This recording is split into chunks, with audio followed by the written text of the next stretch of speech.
estar aquí, es una bendición. Estamos agradecidos con la atención que nos han dado. Y pues bueno, vamos a pasar a la palabra, vamos a compartirla. Quiero hablarte el día de hoy del tema de la comunión. Abre tu Biblia, por favor, en Primera de Juan, capítulo 1, versículo 7.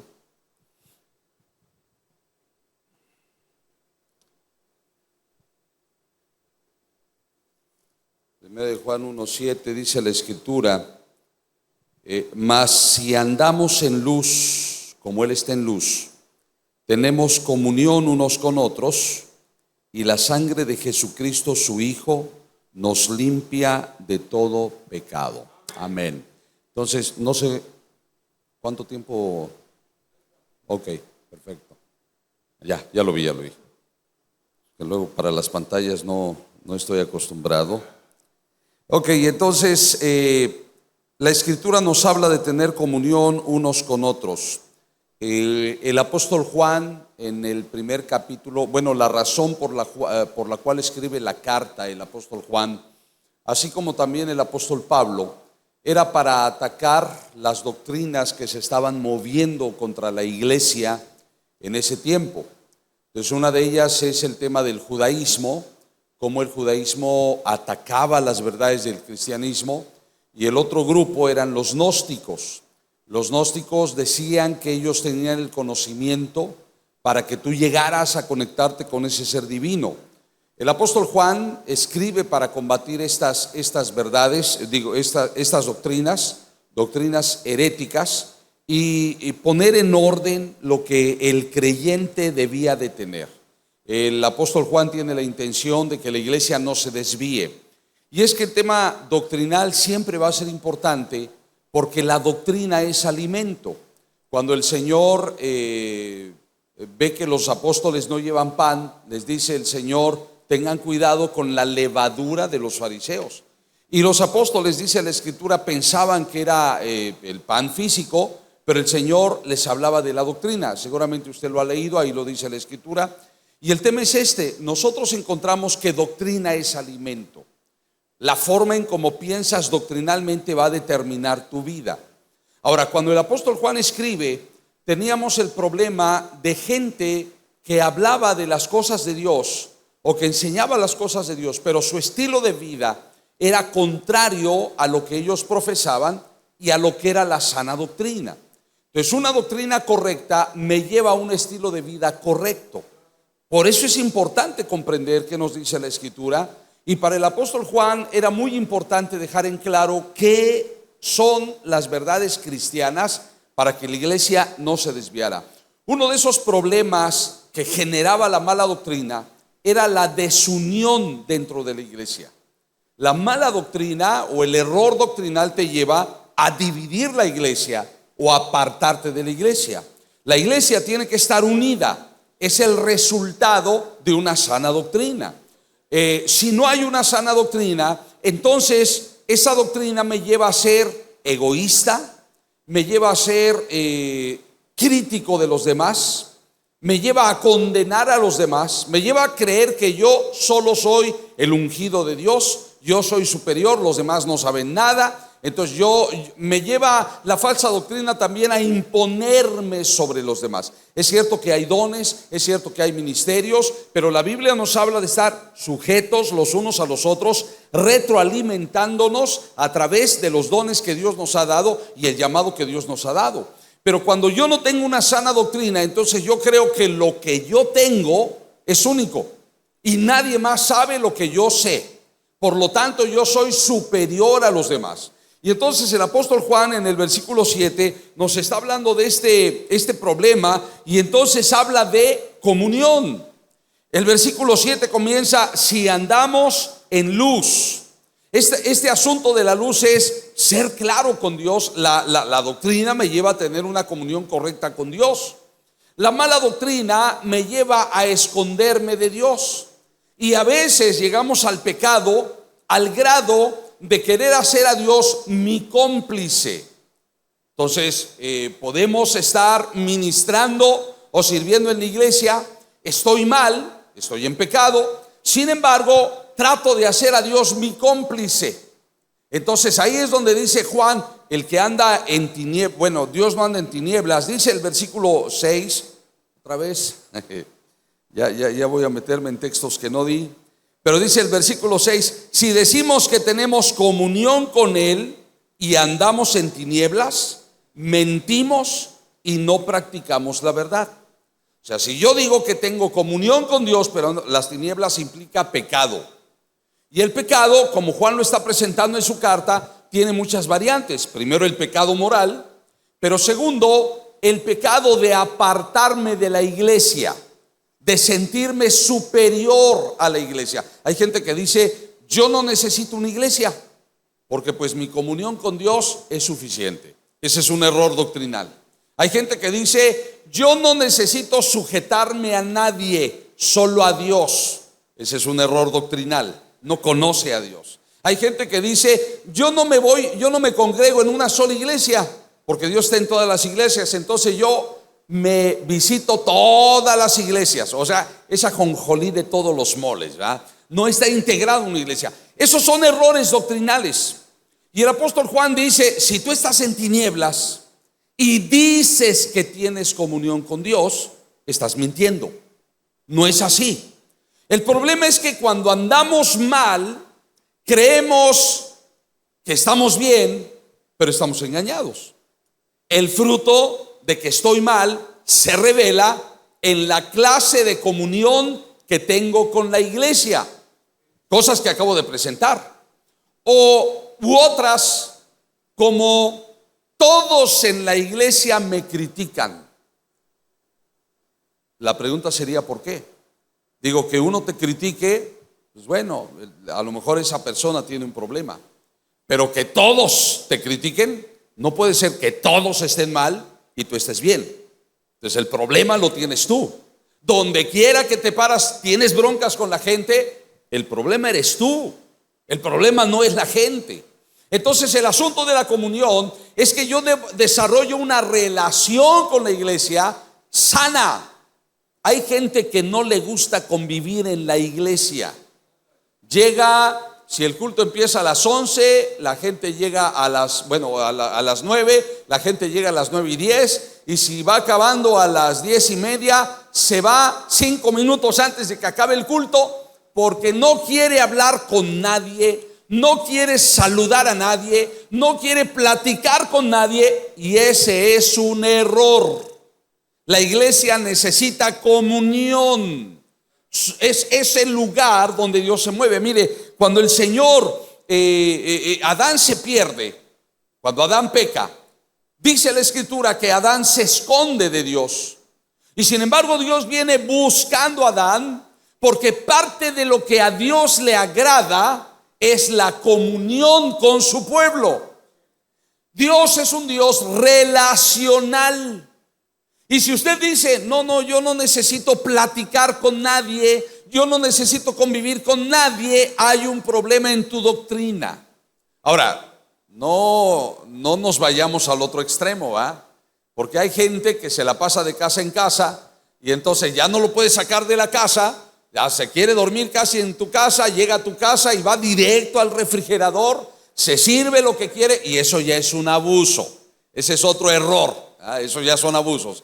Entonces debe de haber un equilibrio, y parte del equilibrio demanda que tengamos comunión entre nosotros. La iglesia debe de ser un punto de comunión. Ahora, no somos un grupo social, somos la iglesia del Señor, pero la iglesia demanda que haya comunión, que haya una relación. Al Señor le gusta la relación.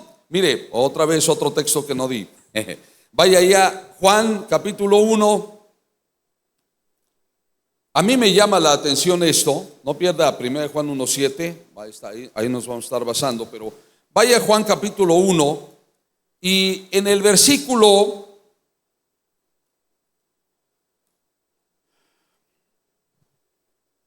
29. Juan capítulo 1, verso 29. Me sorprende a mí esto. Juan capítulo 1 se escribe al parecer enseguida de que el Señor había terminado su ayuno.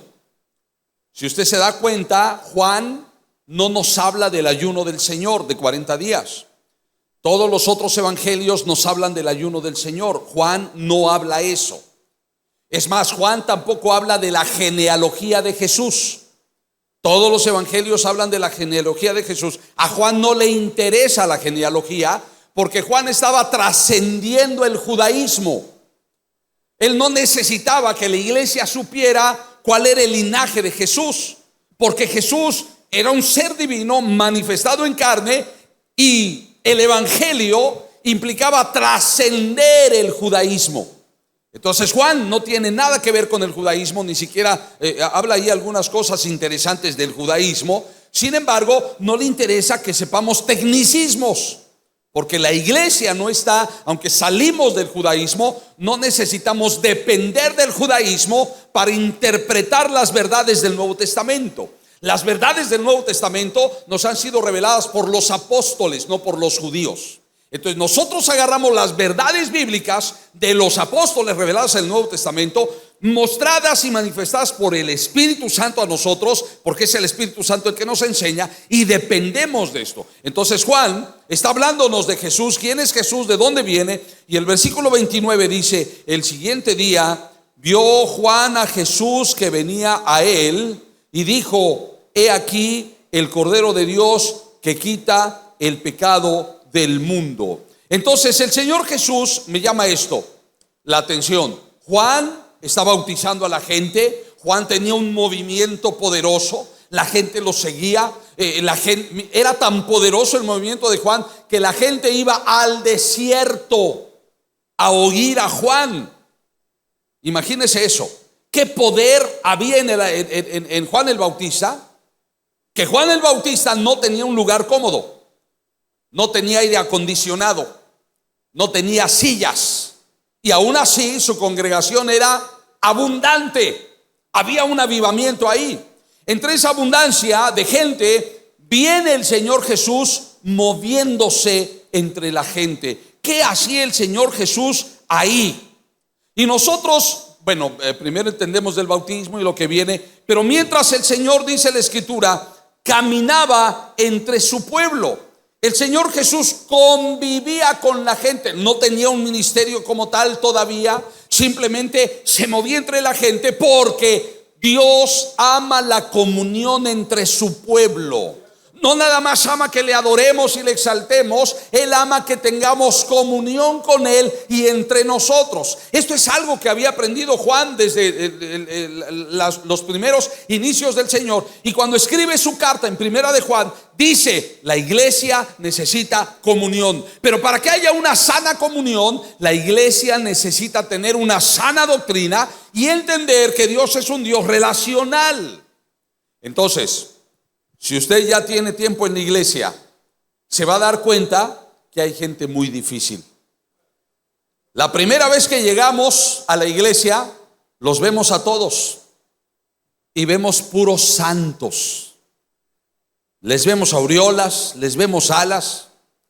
Ya que va pasando el tiempo, decimos, pues como que no son tan santos, ¿no? Como que hay gente ahí con broncas. Y ya después de que conocemos a más gente, decimos: no, este es un diablo, ¿no? Está metido en la iglesia, pero tiene muy mala reputación. Nos damos cuenta de que tenemos errores, de que tenemos defectos. Aún así, la Biblia nos pide amarnos unos a otros, aprender a soportar debilidades y diferencias y amarnos. Esto es muy difícil, porque la tendencia natural es: me separo. O la tendencia natural es: no te hablo. Eso se maneja mucho en la casa. Estoy enojado con mi esposo, con mis hijos, no les hablo. Creemos que esa es una solución. Ese es un error. Eso no soluciona nada. Eso aumenta problemas. Dios demanda comunión. La iglesia debe tener comunión los unos con los otros para que sea una iglesia sana. Entonces, la iglesia sana no solo tiene una doctrina correcta, sino que también tiene una relación correcta. En la relación correcta se demanda que tengamos comunión los unos con los otros. Y si no te gusta la comunión, tienes un problema. En la Escritura nos habla de que la iglesia se amaba, manifestaba su amor. Hablamos de amor ágape, pero ¿sabe?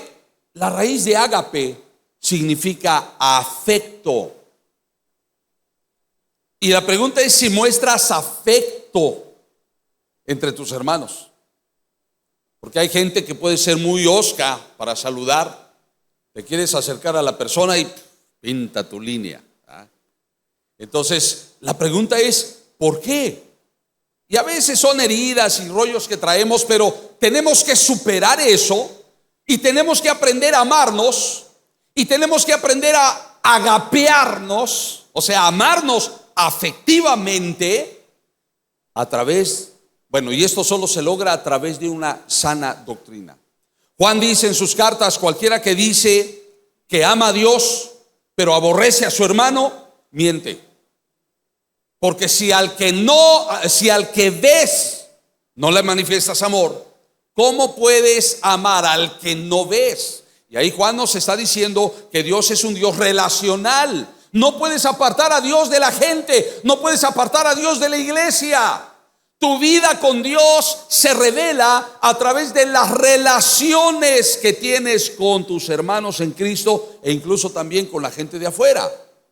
Nuestra relación, nuestros afectos, nuestra forma de dirigirnos a los demás demuestra nuestra relación con Dios. Entonces Juan dice, no te engañes.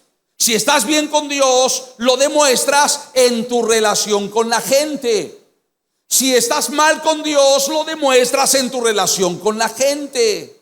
Pero hay gente que piensa, yo estoy bien con Dios, oro todos los días, me sé todos los versículos de memoria, estoy bien con Dios. Pero eres bien canijo con la gente, eres gandalla con la gente, ofendes a la gente. Hay gente que dice, es que yo digo la verdad, yo digo la neta, así soy yo digo la verdad. No, tú ofendes con la verdad, no te confundas. Ofendes con la verdad. A lo mejor tienes razón, pero eres ofensivo. El problema no es la verdad, el problema es cómo lo dices. Y usas la verdad para ofender a los demás y crees que estás bien, pero estás ofendiendo. Y eso no es sano, ni hay amor ahí. Y hay mucha gente que se excusa en la verdad y dice, yo así soy, yo digo la neta, yo así soy. Pues estás mal. Tu vida con los demás tiene que ser algo relacional, sano. Está bien, pero ¿qué dice? Si hablas la verdad está bien, pero ¿qué nos pide el apóstol Pablo? Habla la verdad en amor. O sea, no seas tan gandalla, aunque es la verdad, aunque es lo correcto tal vez, pero mira cómo dices tus palabras, mira cómo te diriges a los demás, mira cómo tratas un problema.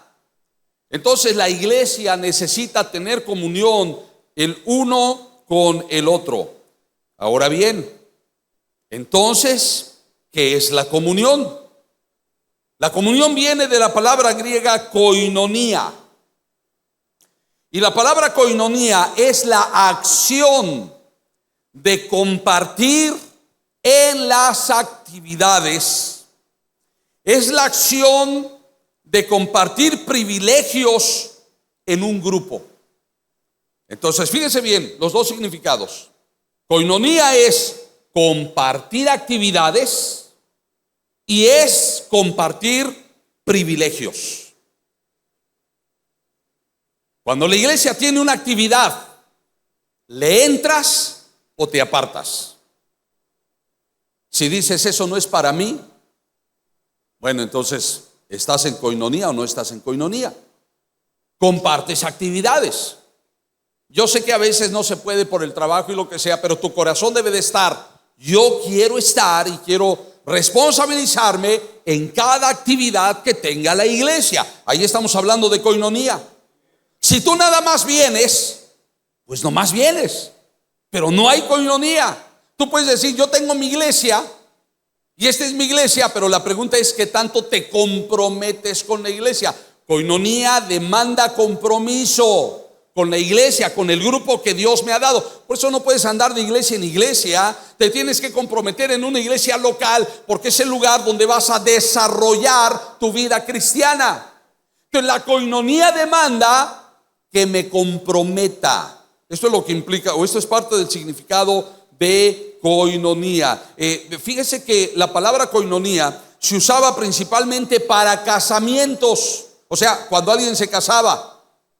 Vamos a entrar en koinonía, quiere decir que vamos a entrar en un compromiso tú y yo.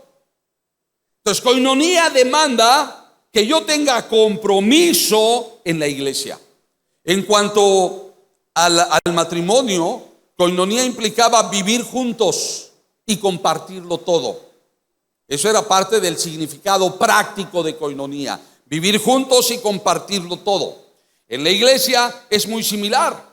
Pero en el caso de la iglesia, a quien compartimos es a Jesucristo. Podemos estar en comunión por una sola causa: amamos a Cristo y por lo tanto practico el amor que le tengo a Dios hacia ti. Así como Cristo me amó, yo te tengo que amar. Y mire, hay hermanos que no se aguantan fácilmente. Hay hermanos que son insoportables, pero que los tienes que amar. ¿A quién no aguantas? A veces decimos, no, ya lo perdoné. Sí, pero si lo ves en la calle y ves que viene aquel con quien tienes bronca, ves que viene hacia ti, mejor te desvías. Prefieres darle la vuelta a la manzana que topártelo de frente. Pues ahí no hay perdón, ahí hay un problema. Tenemos que aceptarnos como somos. Ahora, ¿por qué? Porque compartimos a Jesucristo. Vaya por favor a 1 Corintios capítulo 1, versículo 9. Ahora sí, ese texto sí lo di. 1 Corintios 1, verso 9 dice la escritura: fiel es Dios, por el cual fuimos llamados a la comunión de su Hijo Jesucristo nuestro Señor. Entonces la comunión que tenemos es primeramente con Cristo. Así que repito, si tú dices que tienes una relación con Cristo, pero no te llevas bien con la gente de tu iglesia, no te gusta comprometerte con la iglesia, no quieres ver a nadie porque dices, ¿para qué? Puras broncas, yo mejor llego tardecito y me voy antes de que termine el culto, entonces tienes un problema. No estamos hablando de comunión con Cristo. No pienses que tienes una relación con Cristo si no te quieres relacionar con la gente de tu iglesia. Si te apartas, no está bien. Compartimos su cuerpo, compartimos su sangre. 1 Corintios capítulo 10, versículo 16. Bueno, dice ahí: la copa de bendición que bendecimos no es la comunión de la sangre de Cristo. El pan que partimos no es la comunión del cuerpo de Cristo. En nuestras relaciones con Cristo no puede haber comunión, una intimidad, un compromiso entre nosotros si no hay una relación con Dios. Pero si tú dices que tienes una relación con Dios, pero no te gusta relacionarte con la gente, tampoco tienes comunión con Dios. Entonces, qué maravilloso es Dios, que nos da puntos o señales que hacen que no nos perdamos. ¿Quieres saber si estás bien con Dios? Entonces la pregunta es, ¿cómo te llevas con tus semejantes?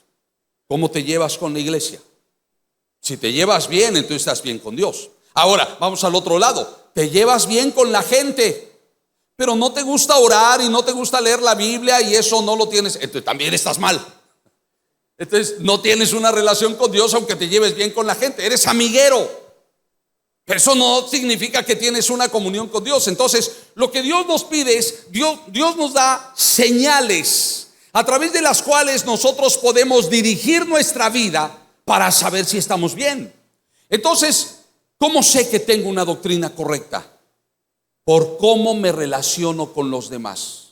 Lo sé por mi relación con los demás. También lo sé porque tengo una relación con Dios, amo a Dios, busco a Dios, leo la Escritura, pero tengo una relación correcta con los demás, no perfecta. No podemos tener relaciones perfectas porque entra el factor humano. Mire, dice la Escritura que si mi hermano peca contra mí, dice ahí en Mateo, dice, ve y habla con tu hermano. Fíjese qué importante las relaciones. De una vez te lo digo, hay gente que te va a lastimar en la misma iglesia, porque quiere hacerlo o porque no se dio cuenta. Siempre va a haber esos dos aspectos. Y Mateo dice, si te ofendieron, ve y habla con tu hermano.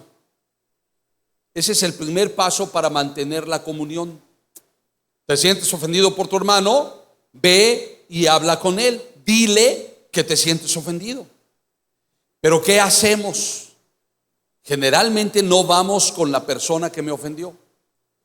Generalmente voy con mi compadre, con mi comadre y le digo, mira lo que me hizo este y eso que es cristiano.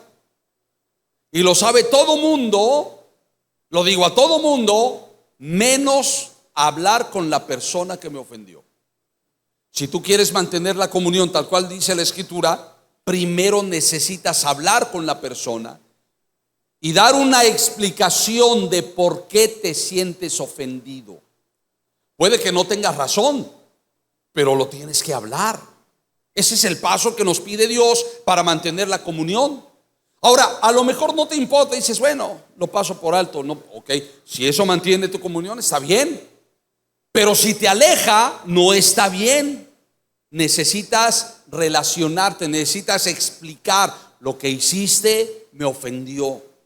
Y tal vez la otra persona diga, bueno, yo no lo hice con esa intención, no te quise ofender. Ok, nada más te comento, me sentí ofendido, pero ya que me dices que no lo hiciste con intención, pues está bien, vamos a continuar en nuestra comunión. La comunión no se debe de romper. La comunión debemos de cuidarla. Es muy importante. La iglesia no puede estar dividida. Hace años leí la historia de un hombre que fue a un manicomio cristiano. O sea, era de una iglesia, pues, ¿no? Entonces llega con el líder, el director del manicomio. Todos eran cristianos, pero él llega con el director y le dice, ¿cuántos internos, cuánta gente enferma tienes aquí? Y el hombre dijo 200. ¿Y cuántos trabajadores? 5. Y el hombre se sorprende y dice, 5 personas para 200.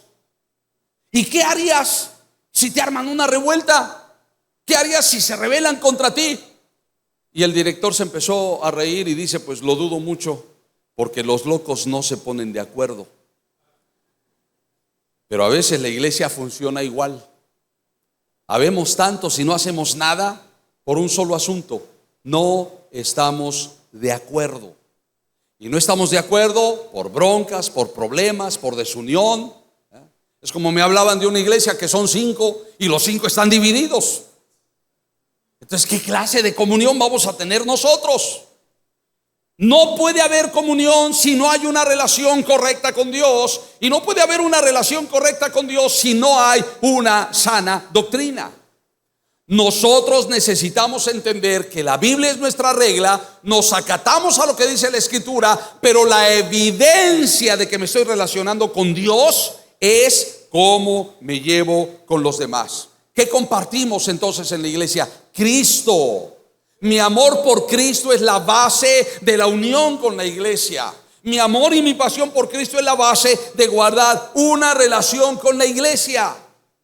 Si esto no existe, no hay comunión. Y si no hay comunión, algo está mal. Pero la iglesia tiene que ser una iglesia que se relaciona, que se compromete. Déjeme decirle otro significado de coinonía. Coinonía también implica ofrenda. La coinonía demanda, entonces, no solo que te comprometas, sino que también comprometas tus finanzas. No hay coinonía en una iglesia si no hay compromiso financiero en la iglesia donde estás. Y a veces esto no queremos que lo toquen, pero déjame decirte que este es uno de los significados de coinonía. Dicen que en alguna ocasión llegó un hermano que era muy apegado al dinero, se convirtió, llegó el tiempo de los bautizos, tenían bautisterio, todos van bajando, y cuando llega este hombre que era muy apegado al dinero, se da cuenta que no había dejado su cartera, nunca la dejaba. Cuando se da cuenta que todos lo sumergen, él empieza a decir: oiga, mi dinero se va a mojar. Le dice al pastor. El pastor le dice: deme su cartera, aquí se la doy al diácono y aquí se la cuidamos. No, ¿qué tal si le sacan de ahí? No. Entonces el pastor bautizó al hermano, y aquel, para que no se mojara su dinero, sacó su cartera y lo van bajando porque era de sepultarlos, ¿verdad?, en el agua. Entonces se bautizó todo menos la cartera. Y así hay hermanos, ¿verdad?, están en la iglesia, pero su cartera todavía no es de Dios. Escucha, si no hay compromiso financiero, no hay coinonía. La coinonía demanda compromiso con el grupo, con las actividades que Dios ha dado, pero la coinonía también demanda mi compromiso financiero.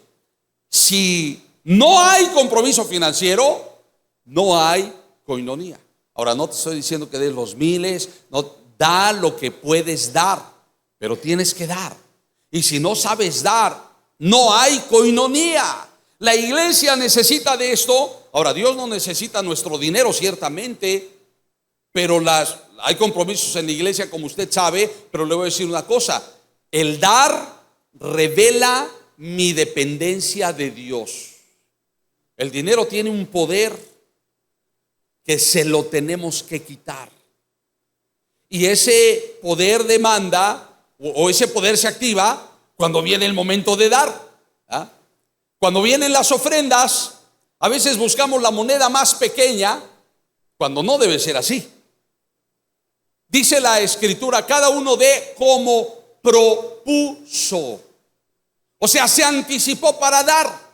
Si tú no propones lo que vas a dar, si tú no tienes algo fijo, entonces no estás aprendiendo a dar.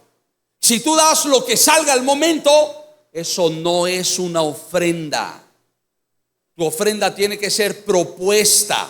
Es algo que has propuesto en tu corazón para dar al Señor. Entonces es algo fijo. A lo mejor puedes dar 20 pesos, pero es algo que vas a estar dando fijamente, porque es tu propuesta, es lo que propusiste en tu corazón. Si es algo que sale del momento, hermano, eso no es una ofrenda. Porque te puede salir un billete de 500 y ay, no, me equivoqué, lo confundí con uno de 20. Entonces, si no hay compromiso financiero, no hay coinonía. En cuanto a lo que es la iglesia cristiana o la vida cristiana, la coinonía es el compartimiento de la amistad y la perseverancia.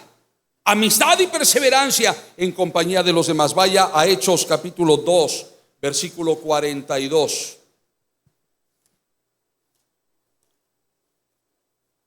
Hechos 2, 42 dice la escritura: y perseveraban en la doctrina de los apóstoles, y en la comunión, y en el partimiento del pan, y en las oraciones. Fíjese cómo practicaba la iglesia primitiva la comunión.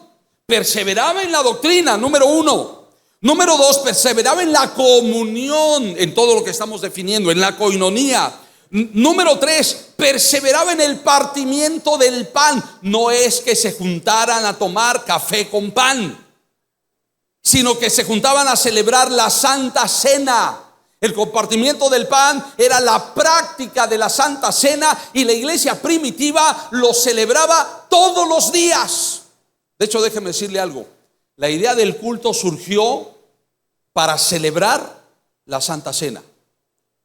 La razón principal por la cual la iglesia se empezó a reunir los domingos era para celebrar la Santa Cena.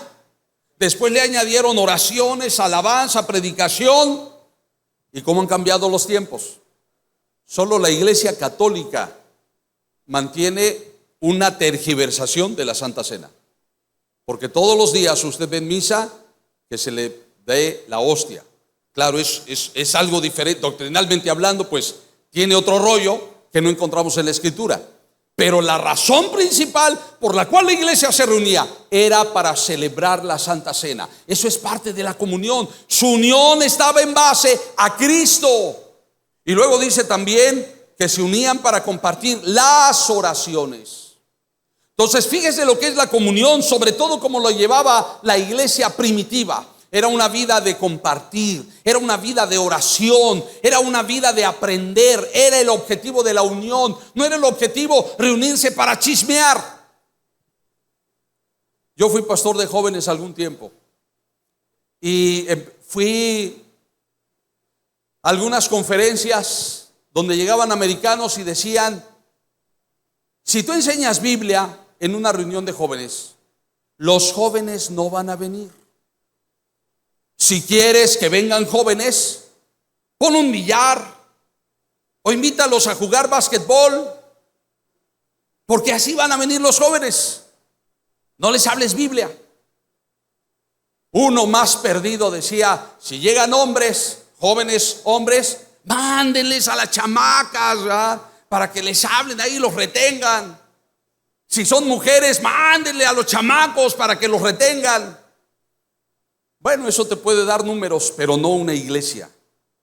La iglesia tiene que estar centrada en Cristo. La iglesia tiene que estar centrada en la doctrina de Cristo. La iglesia tiene que estar centrada en la exposición de la palabra, en las oraciones y en sana comunión o relación entre nosotros. Comunión es lo que necesitamos, hermanos. Póngase de pie, por favor.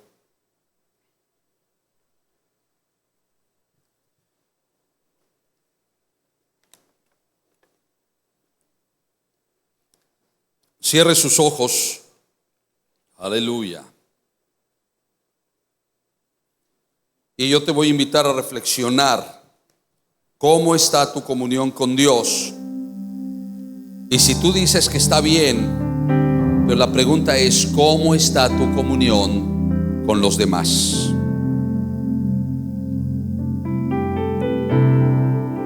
Si tú no estás orando ni buscando a Dios, tenemos un problema. Tu comunión con Dios no está bien. Si hoy entiendes que tu comunión con Dios no está bien, dile al Señor: ayúdame, Señor. Ayúdame a corregir mis caminos.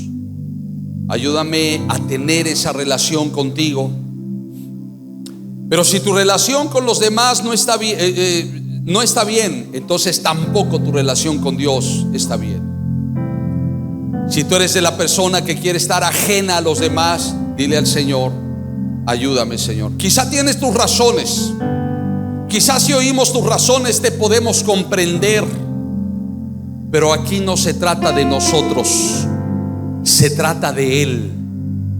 De honrarlo a Él, de obedecerle a Él, de seguir sus principios, no los nuestros. Y si tú te has justificado en apartarte de la gente, hoy tienes que reconocer que esa actitud no es correcta.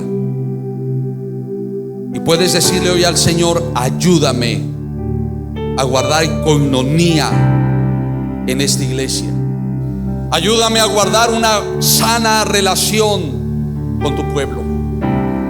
Ayúdame a mostrar ágape a los demás. Espíritu Santo, te rogamos que te muevas entre nosotros y que empieces a sanar el corazón, Señor, conforme tu voluntad.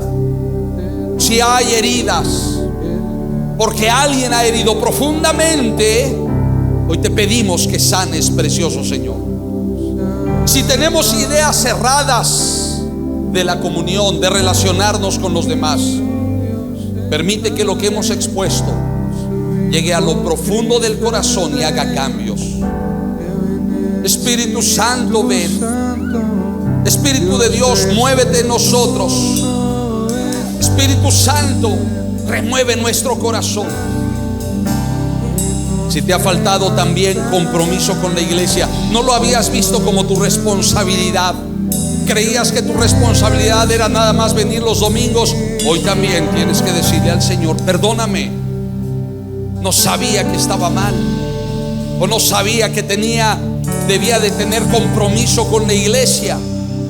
Hoy te pido tu ayuda para estar comprometido con la iglesia que me has dado. Dile a Él: ayúdame a comprometerme, ayúdame a estar en todas las reuniones posibles o actividades que esta iglesia tenga, porque eso es parte de la coinonía. Desarrolla en mí compromiso, Señor, en el nombre de Jesús. Aun si tus finanzas no están comprometidas con los proyectos de esta iglesia, también necesitas decirle a Dios: ayúdame, Señor, ayúdame a comprometer mis finanzas para estar en coinonía. Precioso Dios, te amamos. Espíritu Santo, muévete en tu iglesia, sana tu pueblo, sana su mente, aleluya, sana el corazón para gloria tuya. Y haz de esta iglesia una iglesia de comunión, de coinonía. Si la hay, que sea más profunda todavía. Quita los errores y defectos y permite que nos metamos a una profunda coinonía contigo. Eres digno, Señor, eres digno. Se trata de ti, no de nosotros. Y tú amas pasearte entre tu pueblo. Tú amas que la iglesia tenga coinonía para que tú te muevas. Así que muévete, Señor. Muévete aquí a su obra.